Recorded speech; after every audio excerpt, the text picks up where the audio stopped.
Beyond Time, bab 718-719. Untuk melihat video selengkapnya, sahabat bisa kunjungi playlist yang telah Sabta Novel sediakan. Yuk mari, kita berimajinasi bersama dan masuk ke alur ceritanya.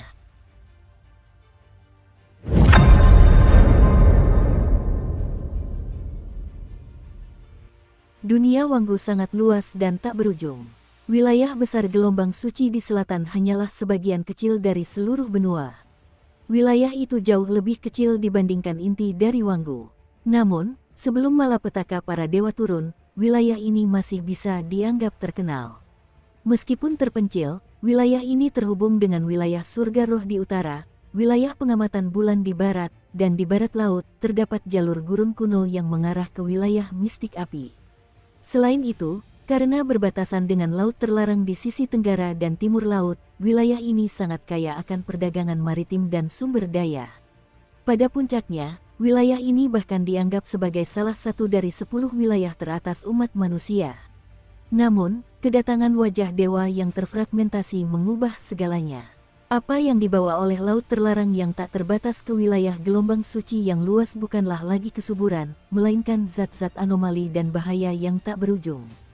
Seiring berjalannya waktu, pancaran cahaya dari wilayah besar gelombang suci dengan cepat meredup. Ditambah dengan kemunduran umat manusia, di bawah perubahan kekuasaan kekaisaran yang berulang, wilayah itu akhirnya jatuh ke dalam ketidakjelasan, menjadi sekadar bayangan dari kejayaannya di masa lalu. Wilayah pengamatan bulan berubah menjadi wilayah pemujaan bulan. Wilayah surga roh juga menjadi wilayah roh hitam dari ras surga hitam. Adapun jalur gurun kuno yang terhubung ke wilayah mistik api, tempat itu menjadi tempat yang tidak bisa diinjak.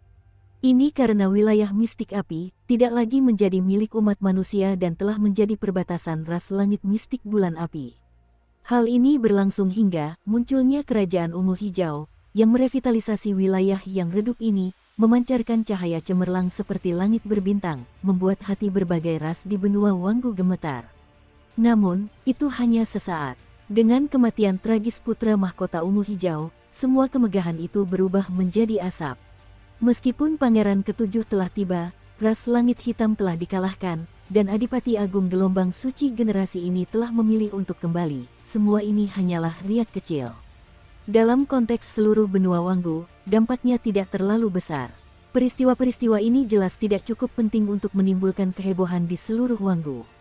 Tidak ada yang tahu apakah wilayah besar gelombang suci di masa depan dapat bersinar dengan pancaran yang sama mempesonanya seperti yang pernah dipancarkan kerajaan ungu hijau ke seluruh Wanggu.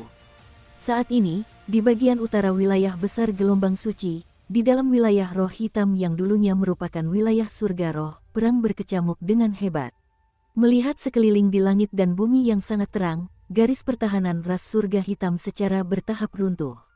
Meskipun terdapat banyak ahli di ras langit hitam, matahari fajar yang maha hadir memberikan kerusakan besar kepada mereka. Kaisar langit hitam dan banyak ahli puncak dari ras tersebut bahkan dibunuh atau terluka parah oleh kultivator misterius. Semua ini menyebabkan ras langit hitam jatuh ke dalam keadaan pasif. Saat bulan merah menghilang, meskipun dunia luar mengetahui hal ini dan butuh waktu untuk memastikan keasliannya, sebagian besar orang saleh di ras langit hitam langsung merasakannya.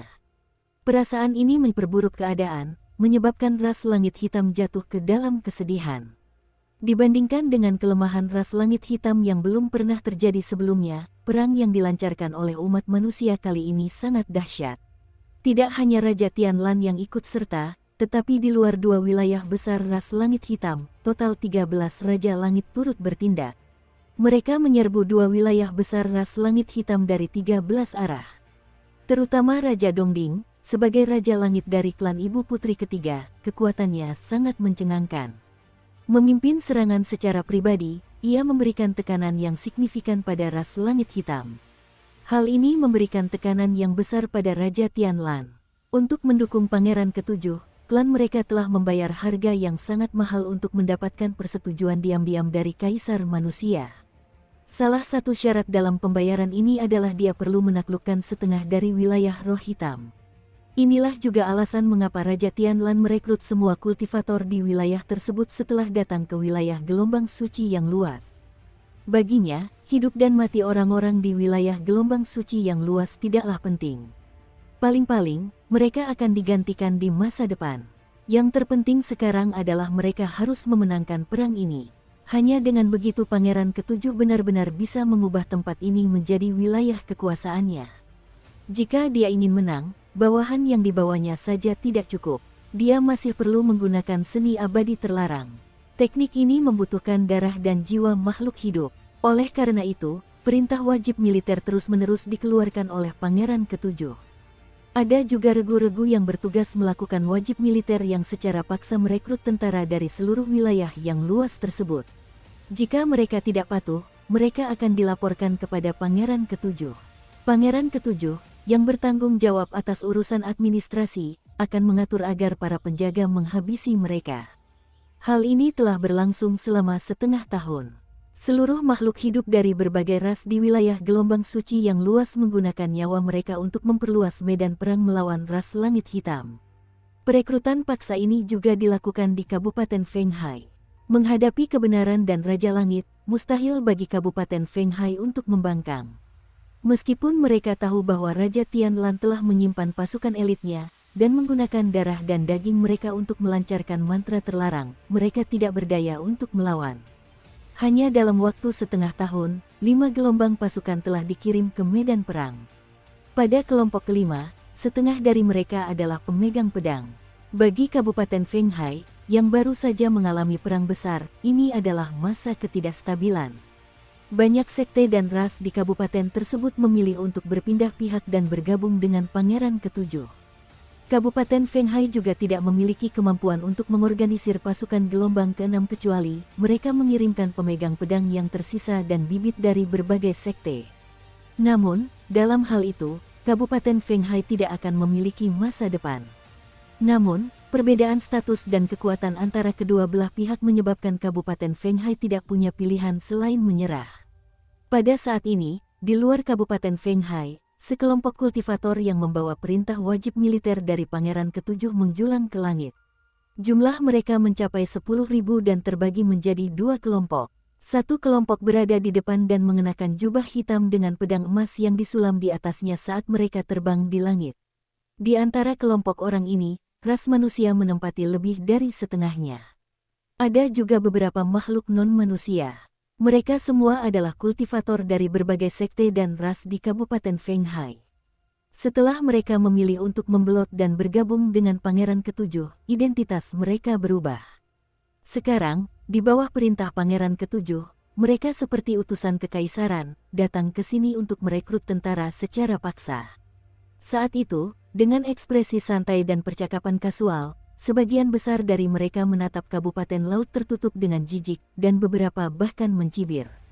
Di belakang mereka terdapat ribuan prajurit berbaju sirah darah dan berlumuran darah. Para kultivator berjubah, masing-masing dengan ekspresi dingin dan acuh tak acuh, memancarkan aura pembunuh yang kuat. Kemanapun mereka pergi, terasa seperti awan gelap yang menekan, menampilkan momentum yang luar biasa. Mereka bukanlah kultivator dari wilayah gelombang suci besar, melainkan dari kota kekaisaran. Mereka adalah para penjaga yang dibawa oleh Pangeran Ketujuh saat itu. Masing-masing dari mereka menunggangi kadal raksasa hitam yang dilapisi baju zirah. Saat mereka semakin mendekati ibu kota wilayah, aura dominasi dan kehancuran menyebar dari diri mereka.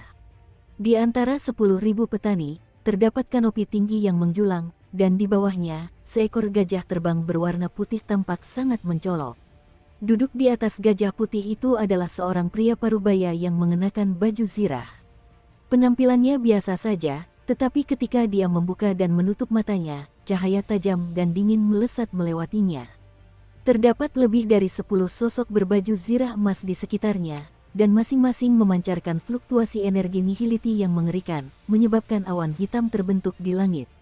Saat mereka bergerak maju, awan hitam ini juga mengikuti. Di samping gajah putih itu ada seorang lelaki tua. Wajah lelaki tua ini dipenuhi kerutan dan terdapat bekas luka di matanya yang menyerupai bintang jatuh. Sambil berjalan, ia memandang ibu kota Kabupaten Fenghai yang ditopang oleh patung dewa mistik kuno di kejauhan. Secercah kebencian dan permusuhan muncul di wajahnya. Sue Lianzi, Zheng Kei, dan Sibe Start Suking. Pria tua itu menggertakkan giginya saat kobaran api kebencian di hatinya berkobar hebat. Pria paruh baya di atas gajah putih itu melirik ke arah pria tua itu dan tersenyum tipis. Awan melayang, kau pasti punya banyak teman lama di sini, kan? Ketika lelaki tua itu mendengar ini, dia segera membungkuk dengan hormat dan menangkupkan tinjunya. Tuan Gubernur Militer, izinkan saya untuk bertemu kembali dengan teman-teman lama saya nanti. Dia menggertakkan giginya saat mengucapkan kata-kata teman lama. Pria paruh baya itu mengangguk sambil tersenyum. Pria tua ini tak lain adalah kakek dari Bintang Suci, leluhur awan melayang dari Sekte Pedang Awan Melayang Aliansi 8 Sekte. Di masa lalu, karena Bintang Suci, ia dihukum kurungan selama 60 tahun. Namun, setelah kedatangan Raja Tianlan, pemimpin aliansi membebaskannya sebelum ia mengkhianati Aliansi 8 Sekte. Setelah mengetahui semuanya, leluhur awan melayang memilih untuk mengikuti dan bergabung dengan Pangeran Ketujuh. Dia telah mengerahkan banyak upaya untuk mendapatkan kesempatan mendampingi gubernur militer ke sini.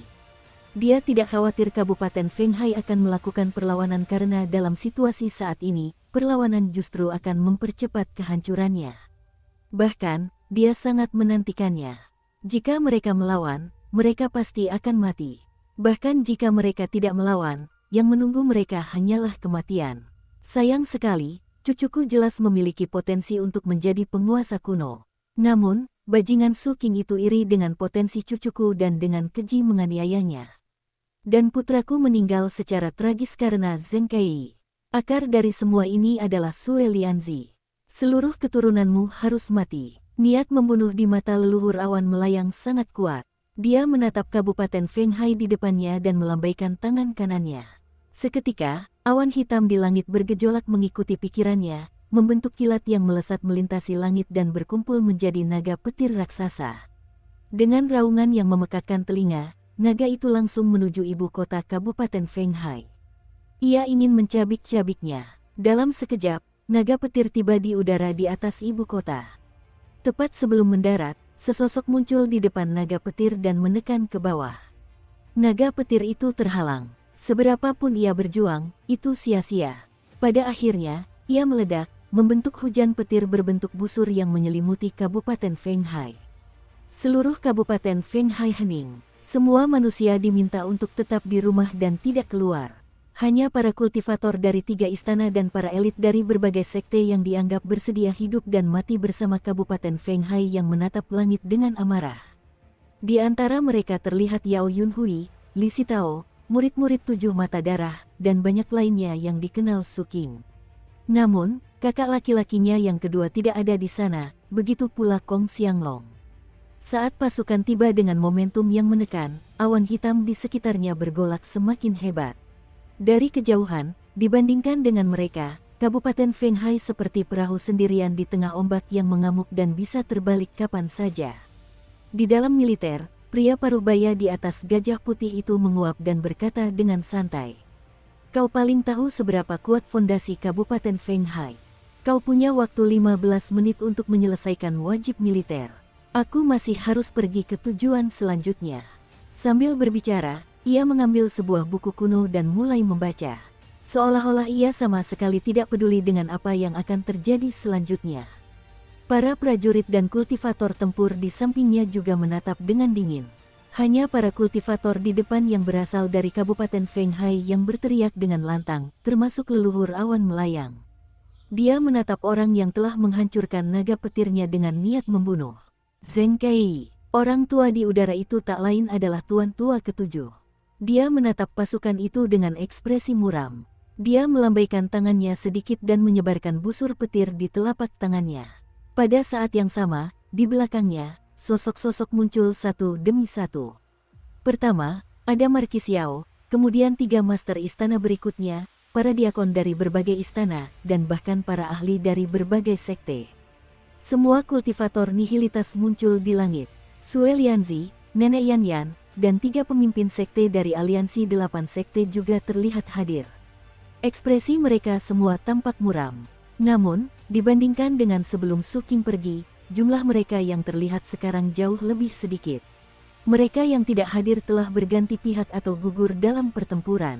Di antara kerumunan itu juga ada seorang wanita. Ia mengenakan gaun panjang berwarna ungu yang bagaikan bunga akasia yang mekar di langit. Penampilannya sangat cantik. Ia tak lain adalah Sisuan. Dia berdiri di sana dan sangat mencolok.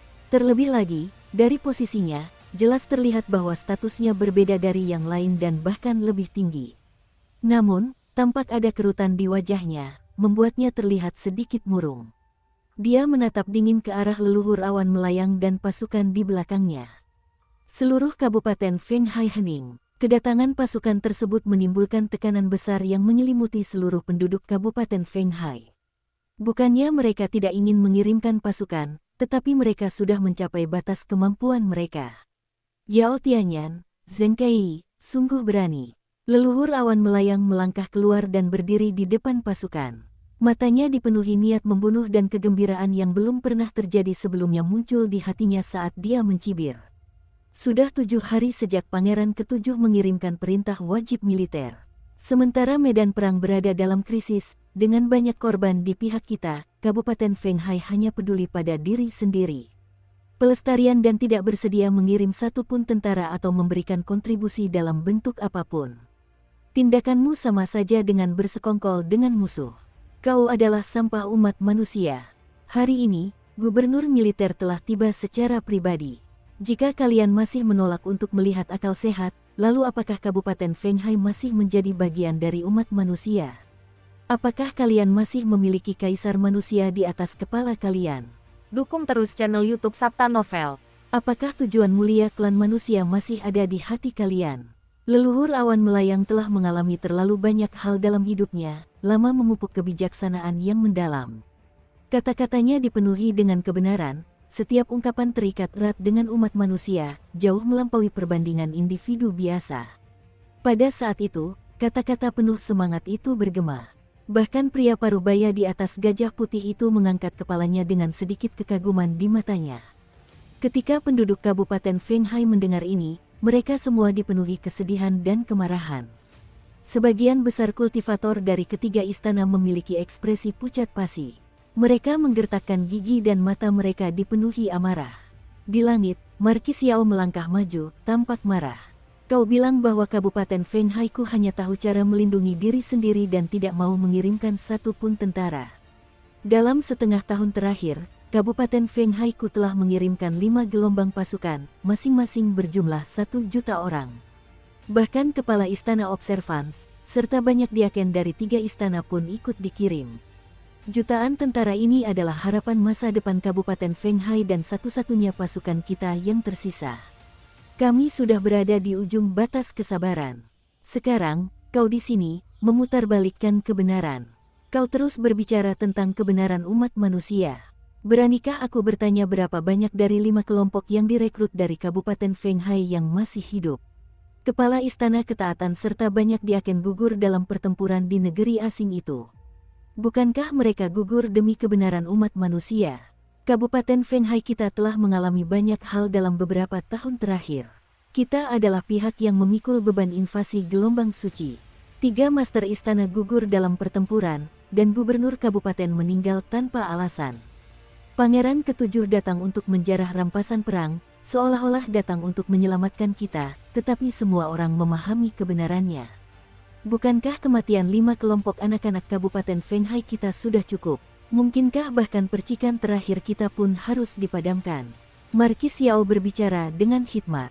Tatapannya bukan tertuju pada leluhur awan melayang, melainkan pada pasukan di belakangnya. Ia mengucapkan setiap kata dengan hati nurani yang jernih. Tuan tua ke-7, yang berada di sampingnya, juga keluar. Dia menatap gajah putih di pasukan itu dan berbicara dengan tenang. Kita memiliki kebenaran umat manusia di dalam hati kita. Kita juga bisa mengorbankan diri kita sendiri, tetapi itu harus sepadan. Saya ingin menanyakan kepada gubernur militer, berapa banyak bawahan Pangeran ke-7 yang telah dikirim ke medan perang? Pria parubaya di atas gajah putih itu tidak meletakkan buku kuno di tangannya. Dia hanya berbicara dengan tenang kepada leluhur awan melayang. Anda masih punya 8 saat lagi. Ketika leluhur awan melayang mendengar ini, matanya berkilat dingin saat dia menyapu pandangannya ke seluruh kota. Akhirnya, dia menatap tuan tua ke-7, Markis Yao, dan yang lainnya lalu berbicara dengan dingin. Para kepala istana, wakil kepala istana, diakon, dan pemegang pedang yang tersisa akan direkrut. Para pemimpin sekte dari berbagai sekte juga akan ikut serta dalam pertempuran. Selain itu, selama wajib militer pertama 6 bulan lalu, Yang Mulia Pangeran Ketujuh secara khusus menunjuk Suking untuk ikut serta dalam wajib militer pertama 6 bulan lalu. Anda menutupinya dengan alasan pengasingannya. Kali ini, Suking harus ikut serta dalam pertempuran. Dalam 7 menit, termasuk Suking, semua orang harus hadir. Dengan itu, Soaring Cloud Ancestor melangkah maju. Langkah ini mengirimkan energi bergemuruh ke segala arah, menyebabkan perubahan cuaca. Sebuah pusaran besar terbentuk di langit. Saat bergemuruh, semua orang dari Kabupaten Fenghai menjadi marah dan aura mereka meningkat. Tatapan penuh tekad terpancar di mata Markis Yao. Setelah bertukar pandangan dengan Tuan Tua Ketujuh, ada sedikit tambahan tekad di matanya. Suaranya bergema dengan niat jahat. 3 istana. Dalam sekejap, ketiga master istana di belakangnya melesat ke langit dan mengeluarkan teriakan keras satu demi satu. Hal ini terutama berlaku untuk istana pemegang pedang, yang bertanggung jawab atas pertempuran. Kepala istana saat ini, yang dulunya adalah wakil kepala istana, mengucapkan niat membunuh yang menggema di seluruh dunia. Para pemegang pedang muncul. Suaranya menggema di seluruh ibu kota kabupaten. Banyak sosok muncul dari tanah dan suara-suara hikmat terdengar. Pemegang pedang Sun Chenwu telah tiba. Pemegang pedang Zhang Hao ada di sini. Pemegang pedang Lu Tao telah tiba. Di antara banyak suara, ada satu suara yang sangat jernih. Rasanya seperti guntur meledak di telinga semua orang, menimbulkan gelombang yang tak berujung. Pemegang pedang Suking ada di sini. Meskipun 6 kata pendek ini bercampur dengan suara banyak pemegang pedang, nama Suking memberikan makna luar biasa pada kalimat ini. Bagi Kabupaten Fenghai, khususnya bagi para pemegang pedang, arti nama Suking sangatlah besar. Mereka adalah rekan seperjuangan yang telah hidup dan mati bersama dan telah mengalami baptisan perang yang kejam bersama. Dia juga merupakan mantan pahlawan dan calon gubernur Kabupaten Fenghai. Bahkan manusia biasa pun tak bisa melupakan nama ini. Oleh karena itu, dalam sekejap, semua pemegang pedang yang dipenuhi kesedihan dan kemarahan serta ingin bertarung sampai mati menjadi gemetar. Mereka tahu bahwa orang itu telah keluar dari pengasingan. Pada saat itu, ekspresi mereka menunjukkan kegembiraan saat mereka melihat sekeliling, ingin menemukan sosok dalam ingatan mereka. Bukan hanya para pemegang pedang saja. Para kultivator dari 2 istana lainnya juga merasakan hal yang sama. Sebagian besar kultivator elit dari berbagai sekte di Kabupaten Fenghai juga terkejut. Bahkan mereka yang belum pernah melihat Suking sebelumnya pun memahami bobot nama ini di Kabupaten Fenghai. Ekspresi ketiga kepala istana, Markis Yao, dan yang lainnya di langit juga berubah. Begitu nama itu muncul, hati banyak orang di ibu kota langsung berdebar kencang. Sebuah pusaran yang lebih megah muncul di langit. Pusaran ini sangat besar dan meliputi sebagian besar langit. Saat bergemuruh, petir menyambar ke segala arah, menyebabkan warna langit berubah. Angin kencang bertiup dari cakrawala dan berputar di kejauhan, berubah menjadi badai. Saat keriuhan menyebar, sebuah kapal raksasa melesat keluar dari pusaran di langit. Kapal ini berwarna hitam pekat dan memancarkan tekanan yang mengerikan. Kabut hitam membentuk tentakel di sekitarnya, menyebar ke samping dan tampak seperti sepasang sayap. Di bagian haluan kapal, terdapat tonjolan yang dihiasi ukiran kepala naga. Tampak garang namun megah. Di dekatnya juga terdapat ukiran 6 cakar, yang memancarkan aura kemuliaan dan menanamkan rasa takut di hati siapapun yang melihatnya. Di layar yang dikibarkan tinggi-tinggi, sebuah nama tertulis dengan huruf tebal. Jichang. Orang luar tidak mengerti arti nama ini dan hanya bisa merasakan kekuatan dan dominasi gaya tulisannya. Sebenarnya, ini adalah kapal yang diberikan pewaris kepada Suking. Nama itu adalah miliknya dan dia sendiri yang menulisnya di layar. Saat itu juga, guntur bergemuruh. Ekspresi para prajurit Pangeran Ketujuh di udara berubah. Bagian tengah. Pria tua di atas gajah putih itu juga segera meletakkan buku kuno di tangannya dengan ekspresi bingung. Adapun leluhur awan melayang di depan, dia ketakutan. Namun, sebelum dia sempat bereaksi, kapal besar yang muncul di pusaran itu menerjang ke arahnya dengan aura yang mengguncang bumi. Dia tidak bisa menghindar atau menangkis. Kapal ini, yang ditempa oleh sang ahli waris, memiliki tingkat kemampuan yang menakjubkan dan melampaui imajinasi dalam hal kecepatan. Ditambah dengan kemunculannya yang tiba-tiba, semuanya terjadi dalam sekejap mata. Oleh karena itu, dalam sekejap mata, kapal besar dengan aura mengesankan yang seolah mampu melahap dunia ini langsung menuju ke leluhur awan melayang. Beberapa saat yang lalu, ia berada di ujung langit, tetapi di saat berikutnya, ia langsung tiba di depan leluhur awan melayang dan bertabrakan tanpa ampun. Meskipun kultivasi leluhur awan melayang berada pada tahap pertama nihilitas, dia masih sangat terguncang saat ini. Perasaan krisis hidup dan mati meningkat dengan hebat. Dia berteriak keras dan mengerahkan seluruh kekuatannya, melepaskan basis kultivasinya secara gila-gilaan, menyebabkan meteor di matanya berubah bentuk di luar, membentuk 1000 tanda dao untuk melawan kapal tersebut. Namun, dalam sekejap mata, tanda-tanda dao di sekitar leluhur awan melayang hancur dan runtuh satu demi satu. Kekosongan di sekitarnya ambruk dan runtuh dalam skala besar. Tingkat kultivasi para pembelot dari Kabupaten Fenghai di belakangnya lebih rendah darinya. Saat ini, mereka sama sekali tidak memiliki kekuatan untuk melawan. Mereka bahkan tidak sempat berteriak sebelum tubuh dan jiwa mereka hancur di bawah runtuhnya kehampaan. Dalam sekejap, tubuh mereka berubah menjadi kabut yang berhamburan kemana-mana. Dengan kedatangan kapal tersebut, kekuatan pencegah yang lebih besar lagi menyelimuti Gajah Putih dan pasukan di sekitarnya. Adapun leluhur awan melayang, wajahnya langsung pucat sebelum memerah.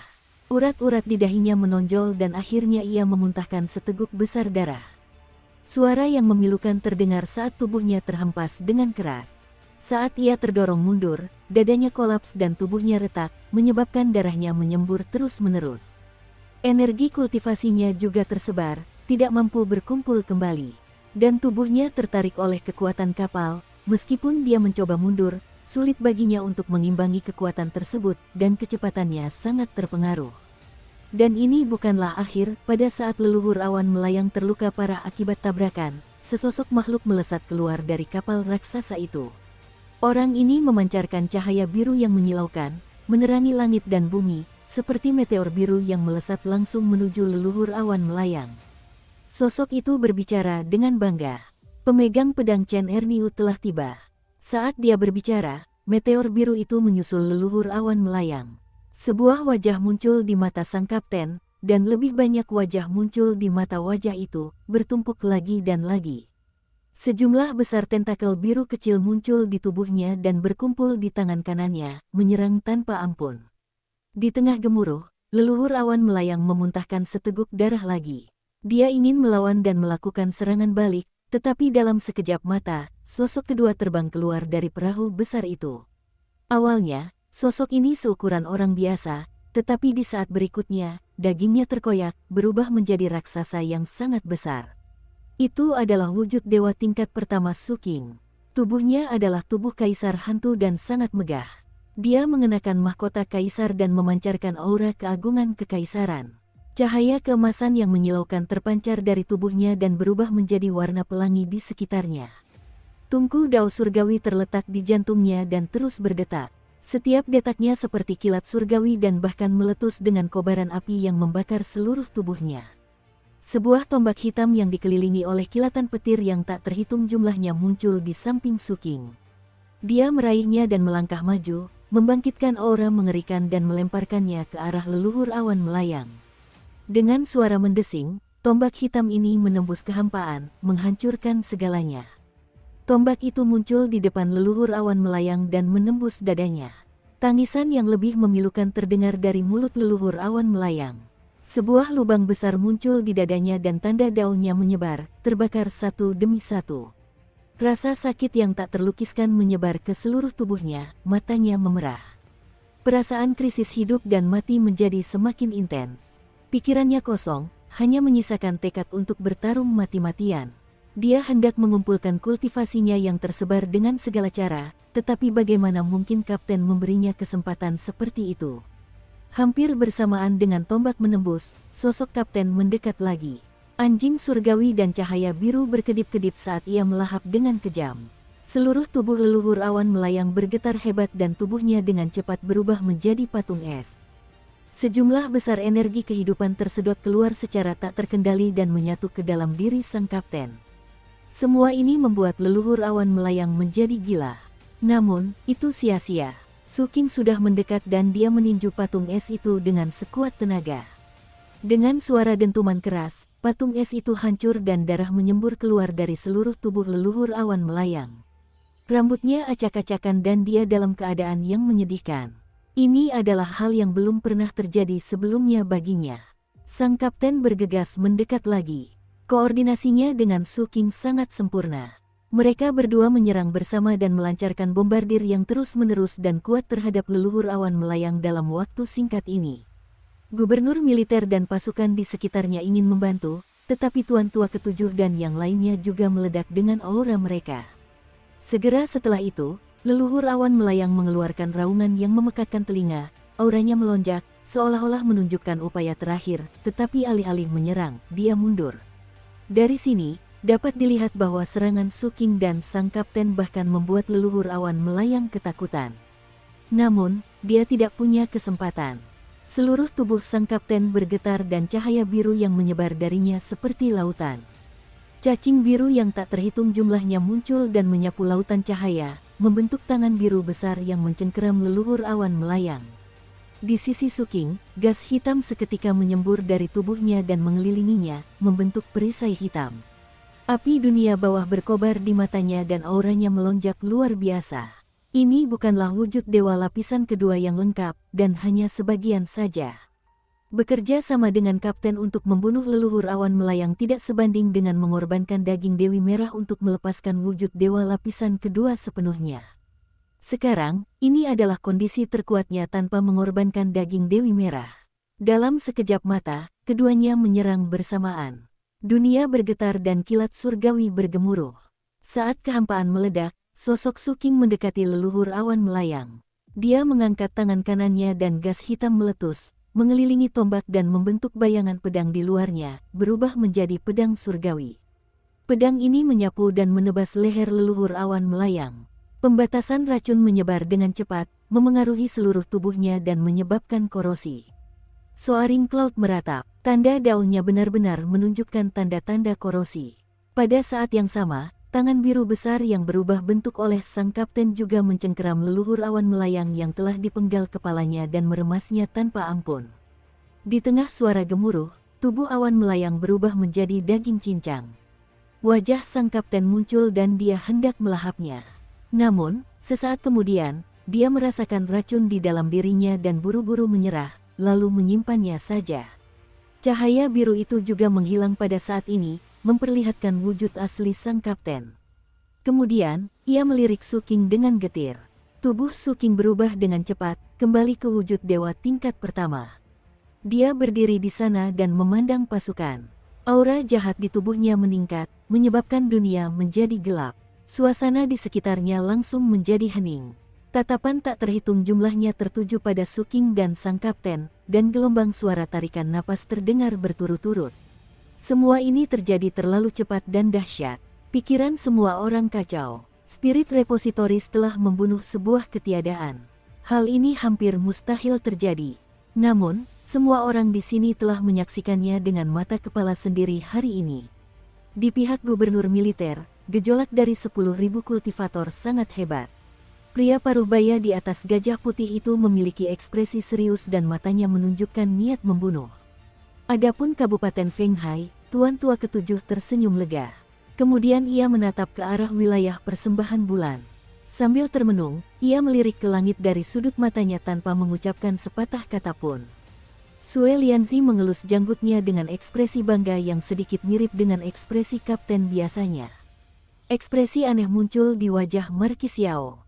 Yang dia lihat adalah nama yang tertera di layar kapal. Adapun yang lainnya, ekspresi mereka juga berbeda.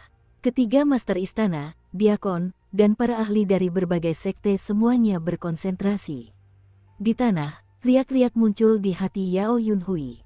Selama periode waktu ini, dia tidak bisa tidak memikirkan kebaikan Su King dan kebaikan itu perlahan tertanam di hatinya. Akibatnya, dia sedikit linglung. Adapun Zisuan yang anggun di langit, tidak ada kapal besar atau apapun yang terpancar dari matanya yang indah. Hanya sosok yang berdiri di kejauhan yang menjadi satu-satunya di dunianya saat dia bergumam pelan. Senang rasanya kau sudah kembali. Wajahnya yang menawan, yang dulunya diselimuti kesedihan, perlahan-lahan cerah kembali, memperlihatkan semangat yang bersinar yang membuatnya semakin cantik. Saat itulah mata yang tersenyum mengajukan pertanyaan kepada bunga-bunga, dan bunga-bunga pun menjawab dengan cara yang sama. Angin sepoi-sepoi memainkan melodi, dan perasaan musim semi pun tiba.